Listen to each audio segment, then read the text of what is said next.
Hello, my name is Madison Potts. I'm sure at one point in your life heard the saying that a man is known by the company he keeps. A lot of people have before. I'm sure you've heard it from someone. But this was said by a Greek philosopher, David Leaser. Um, the paragraph was published in 2021 about this. Um, you use the statement about friends, family, really anybody in your life. The statement can go for anyone, anything. Um, for me, it really started when I started making friends, which was at a really young age. I'm a very friendly person. When I was younger, I used to think that like I needed all these friends and I needed to hang out with the cool people or else I wasn't cool. And once I got older, it really wasn't like that. I started losing friends, people that just shouldn't have been in my life to begin with. And when you're younger, you don't really understand it. You're like, oh, it's just like you're upset about it. You're like, oh, I lost a friend. That's kind of sad. I really liked them. Um,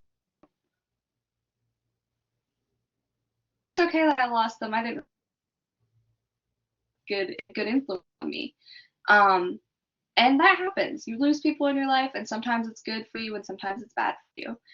Um, there are so many times where the statement can be true. It doesn't even have to apply to you. Your friend can be telling you about someone they lost, and you can just be like, well, that for you, like you bad influence, they rubbed off on you, people didn't like the way you were because with them, that matter.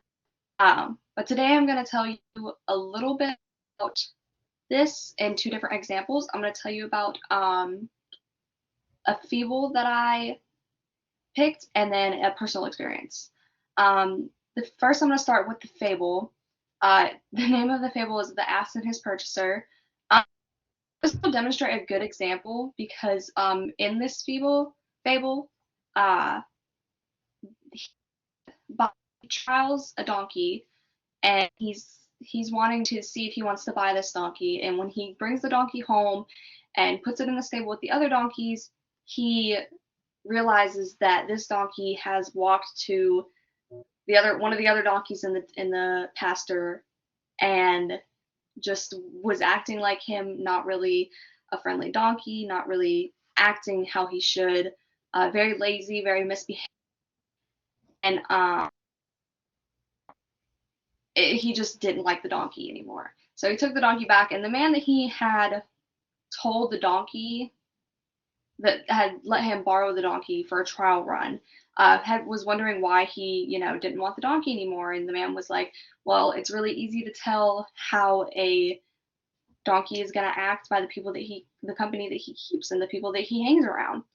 And that will lead me into um, my story of when I was younger. So obviously you start making friends at a very young age, especially in kindergarten. When you're little, you're a very friendly person. You're always wanting to make friends. Kind of like mom always has to tell you, don't walk up to strangers' cars because you always want to walk up and talk to strangers because you want to be friendly. So I started making kids from a really young age. My dad's in the military, so it's like I moved from place to place a lot, so I understood I needed to make new friends and how to make new friends. Um, there were a couple instances when as I was getting older, that I realized, I have these friends and then I lose them, and I would be really upset about them. And then I would kind of think about it, and as I got older and I started losing more friends, and I realized that some people just rub off on you on the bad way and make you not a good person. They rub off you school, things of that matter. So I feel like I got older, it started to click for me that that's not really, I shouldn't be upset about that because it's not really in my control. And sometimes it's better to lose those people than you think it is. Like at first you're going to be like, no, that really made me upset. And then you're going to get older, or you're going to sit there and think about it for a little while, and you're going to be like, actually, it was good to lose that because now I'm back on track where I'm supposed to be. I'm doing my schoolwork, things of that matter. I had that happen once. I had a friend, she really wasn't, when I first met her, when we were still friends, I was like, oh wow, she's great, because she was popular. So I was like, oh, it's great, I'm friends with a popular person. But as I got After I lost her and I thought about it, I was like, that's not good. I was like, I was losing focus on my schoolwork. I wasn't doing as I was told. I was getting in a lot more trouble. Um, and that really wasn't good. And then once we stopped being friends, I had just gotten back on track with school. I wasn't in trouble nearly as much, um, and things of that matter. Um, I wasted a lot of my time caring about what people thought about me.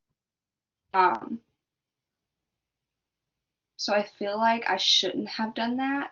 And I feel like that's what also made me make friends that shouldn't have been my friends in the first place. Um, I could have focused that energy on schoolwork, making good friends, things of that matter. But I feel like you live and you learn, you make your mistakes, these things are gonna happen, they're bound to happen. The first 2 years of high school were probably the roughest because a lot of the friends that I thought were friends I lost. Um, and that's when it really hit me that some of those people were not people I should be hanging around in the first place, and that it was actually a good thing that I lost them. Um, there's only two people that in my life that I still have from when I was really young that have a positive effect on me. Um, but I feel like I only affected myself hanging out with these people. And now that I don't hang around those people, I feel like it really helped me out. Um, Now, the story of the ass and his purchaser and my story, they probably don't seem like they should like coordinate with each other. Um, but the moral of the story of both of these are very similar. You hang around bad people, people are going to think you're bad. And if you hang around bad people, they're going to rub off on you. You're going to start doing things you shouldn't be doing and losing focus. Um, for a summary of this, like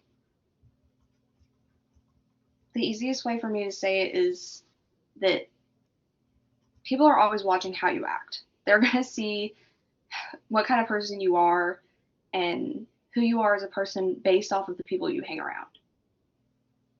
Sooner or later, you'll realize the effect you have on people and the effect they have on you. Eventually, you will realize this. Your school, your attitude, your personality, so many things other people can affect how you are in those circumstances. But yeah, that was my speech. Thank you for giving me your time.